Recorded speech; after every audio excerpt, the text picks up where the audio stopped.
in college, I don't know, I was just always curious, for some reason. I really was curious. I mean, acting was very good for me because once I really clicked with that in college, then I was very curious to find role models. And so I was always looking up people and researching sort of like Stephen Queen and like all kinds of people. And, most of those guys who were successful, actually, if you really look into it, they all have very troubled pasts. And so it's a mindset, I think, because at the end of the day, it's like the rough patches that you may be going through are sort of like also these great gifts, that you can kind of like rise from. I mean, that's almost every superhero story, first of all. That's what everybody always keeps writing about, every time you see somebody that takes that rough situation and makes something out of it, or uses it as a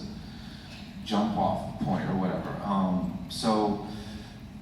I think the most important thing is just to be curious and kind of keep reading and keep looking out there what people are, writing or talk.